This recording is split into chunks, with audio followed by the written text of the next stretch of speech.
Yo, what is up guys, Face here and welcome back to another video. So in today's video I'm going to be going over the FV217 BADGER. Basically, just in short, the BADGER.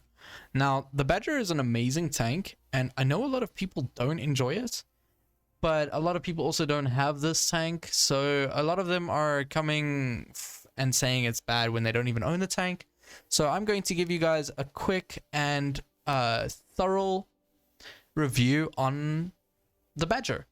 I'm going to be giving you guys my opinion, my review, if I think it's worth it for you guys to be buying it in the future. And yeah, that's basically the gist of this video. So I'm going to start with the stats really quickly. Now, the BADGER obviously has an amazing gun. It's a fantastic gun, especially for its tier 10 tank destroyer. And for what it is, I mean, 3,600 DPM. And take into mind that I am not running gun rammer. So this is without gun rammer. It has almost about 4K DPM. With the gun rammer enabled. I'm using calibrated shells just because it makes this tank absolutely overpowered in terms of its penetration. Like every tank that you come up against, if you're held down, you're going to just, doesn't matter if you're held down or not, but you're going to pen them no matter what. Like you can pen a mouse's upper plate and you don't even need to be face hugging it. So yeah, it's absolutely crazy what the APCR on this tank has. 388, but take into account because it's APCR, you actually have about over 400 millimeters. So it says 388, but because of shell normalization, you're actually having about 400, above 400 actually. And then your AP is obviously 300 mils. But basically, yeah, dispersion 317, not amazing, but for what it is, I mean, you're going to be held down most of the time. And yes, because you don't have a turret, your dispersion is obviously going to be awful because as soon as you move the tracks, your dispersion is going to bloom and you're going to be less accurate. However, 3.6 seconds of aiming time is pretty amazing. The tank isn't too heavy, so you can expect... is that the overall weight of the tank? Oh my god, I feel like a noob right now. Is that the overall weight? I'm pretty sure that's overall weight. It's not just the gun. That would be stupid. Yeah. So anyways, engine power of 947. That doesn't really help you. 34 kilometers per hour. Now, the BADGER has received a few buffs in the past, so yeah, it is a lot faster than it used to be, and obviously that it needed that.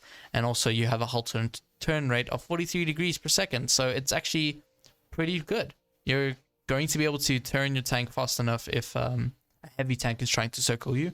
Not so much if a light tank or a medium tank. And then obviously you have your tracks, which doesn't really matter too much. If you want to look at my equipment really quickly, I'm running BADGER. I'm running calibrated shells, like I said, so that I can just butter through people. I'm running improved armor just because it'll increase your armor just that touch, but enough for like tank destroyers and all that. And then I'm running vertical stabilizer and enhanced gun laying drive just to make that accuracy while moving the tank a lot better, because remember, it's not just aiming time, it's not just reducing your aiming time, it's actually 15% to accuracy during tank and turret movement. So when you do move the tracks and stuff, the tank isn't as inaccurate as per se. All right, so we're gonna head straight into a game. I've been blabbering on quite a bit, 3 minutes long, my gosh. If you guys did stay this long, then say you stayed long in the comments. Yeah, first game. Let's see what we can get from the tank. Now, do I personally enjoy this tank? I actually adore this tank. I really do. It's an amazing tank. I don't play it as much as I used to.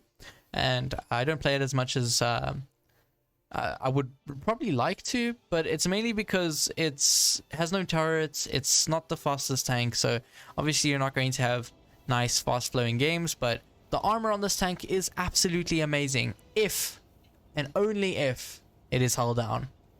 People can pen you pretty reliably at your lower plate. So hopefully my team will go left because it's kind of the... You don't want to really go right if you're on this side of the map. If you're on that side, it's a lot easier and better to go left. However, thoroughly and most of the time you would be wanting to go to bridge, but it looks like my team doesn't understand this map too easily. So yeah, just know that if you're going to go right on this map, if you're on this spawn, you are probably losing the game for your team. You should not be going right on this map, especially from this spawn. You always want to go to the bridge because you get high ground, you get just advantage over the enemy team. Now their mediums knew what to do, so they are there, obviously. So now I am in a bad position here. Okay, that went somewhere and I have no clue where it went. It somehow got absorbed. I hit the Waffle Tractor's gun, so that makes sense, but we did manage to get a shell into that WZ. As you can see, the Alpha isn't amazing for a tank destroyer at this tier, but it does the job just enough that you can dish out the damage. You will roll over 500 subsequently. Let me see if I can help this medium tank, because it doesn't look like he is really holding the side too well. They have an FV over here in our spawn. Put a shell into him. We hit him for 525. As you can see, the Alpha doing his job.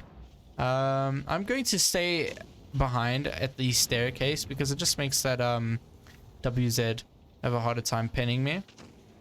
Now our E75 is basically dead, so yeah, there's nothing I can do about that.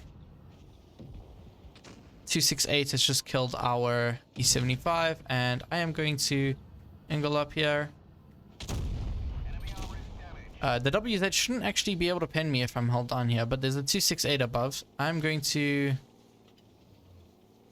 as you can see, that track traverse is pretty good. Now I'm in a predicament that I need to focus two different guys at once. I'm going to focus the E5 if I can. He does bounce me. It is me only, so my team kind of just messed this up for me, unfortunately. But hopefully we can not get pinned by this E5, so I can get one more shell out. Not quite.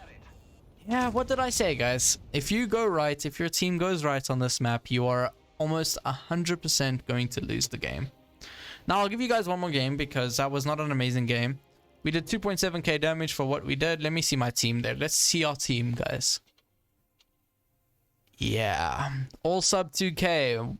What do you expect from 43%ers? Now I'm not stat shaming. I just called it. I knew already that my team was bad as soon as they went right, especially on the spawn point we had.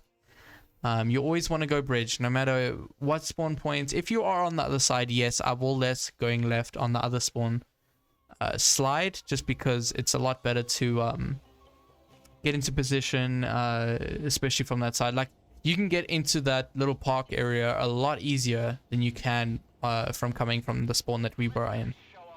But besides that, we're in a new game, so let's hopefully try get this one to be a win. I'm going to push left. So now you never want to snipe in the Badger, obviously. If you're sniping in the Badger, you're doing something wrong. This tank has armor. It has good traverse. And the accuracy obviously won't be as amazing if you are sitting in the back of the map. It's not a growl, so you want to be aggressive and using that hull down and capabilities and that armor that this tank holds. Now, I am spotted. Hopefully, I don't get nuked from the right side by a tank destroyer. I'll be absolutely sad if that's the case. That Sheridan might get a shell into me. Not quite. I just want to get past you. I'm not going to go and shoot the Sheridan because, like you can see, our AMX is just getting nuked from whoever's in the back there. Now, the Yag has pushed up quite aggressively. It's kind of surprising. I'm going to load APCR, and as you can see, his tank becomes butter to my APCR. Your armor falls to my strength of APCR pen. Now, hopefully we can use our gun depression here to clear this AMX, and we do. As you can see, the 10 degrees of gun depression is amazing, and you can just use it to your ability. Now, the Yag shouldn't be able to pin me. I got a bit skittish and didn't want to take a shell from the Yag, so I just threw a shell into the ground. However, maybe, just maybe, if he pushes out, we'll get a shell into him. Now, they don't have another tank destroyer, so I can surely freely poke up here. Obviously, I don't want to bleed to people I can't see. The enemy team has a VK on A for some reason. Very weird place to put your tank. As you can see, the accuracy, if you're fully aimed and you are trying to shoot a still target, you can hit him no problem. There's the Yo. E100 to the right. I'd like to farm him, but I feel like the Yag is going to poke as soon as I get around here. Maybe my team will help me. They have a T100 LT behind him here, which is quite unfortunate. We unfortunately don't pin that, but we should be able to reload before this Yag gets away and miss the shell apparently. Now this is not a great stance here because we should be trying to push this Yag, and my team does not want to do that. So that is unfortunate. But if this Yag pushes up, we can definitely pen him. Yeah, as you can see, if you're moving the tank too much, if you're traversing, you're not going to pen a lot of shells. I mean, hit a lot of shells. Now, I want to push because there's not many people left. We are going to win this, and yeah, there's no point in me just chilling here, waiting for sunshine. 5 seconds left, and I can put a shell into this yo. I'm probably gonna get nuked by the side. That shell bounces the back of the yo's turret somehow. I don't understand. Hopefully this Yag bounces us. I'm going to load up an APCR, smack him for 425. I don't want to get shot by the Yag and the yo, obviously. We do reload quickly, so I can put another shell into him. I'm going to turn to the yo now because the Yag is on reload, and this yo will have no way of penning me. Load up here, clear the Yag, turn before he kills me, and we bounce it. Sweet. Now the yo's the only one left. He is on a reload, so I should be cool to just push him here. I want to get a shell, one more shell into him. We do manage to do that. Maybe we'll be able to clear him. Not too sure. Not able to ram him. That's unfortunate. But there we go. There you have it, guys. We did manage to get a win. It wasn't going to be a depressing video that you guys don't see a win. But yeah, we got it. Now the Badger. It's an amazing tank. And as long as you're held down, as long as you can be in the front line, supporting your heavy tanks, you'll be perfectly fine. You don't want to put this tank on the medium flank because obviously they're just going to flank you, and obviously they have more DPM, and it's just not going to be a fun time if you're facing mediums. I mean, you can butter straight through them. You can use your DPM that you do have to completely shred the mediums, but they're just going to get to your side and you're going to lose. So if you're putting your tank in front of heavy tanks, you can out DPM every single heavy tank that you come up against. I believe, wait, this thing does have more DPM than the WZ. I will fact check that really quickly for you guys because I'm sure someone will be asking it. So with gun rammer, this tank has 3,400. So yeah, the Badger has more DPM than the WZ113 has with gun rammer, and the Badger does not. If you guys want to see what the Badger has with gun rammer, it's 3,000, almost 3,900 damage per minute. So it is amazing. The Badger is pretty OP, overpowered for sure. Let me know what you guys think of my thoughts on the tanks. Do you think the Badger is OP?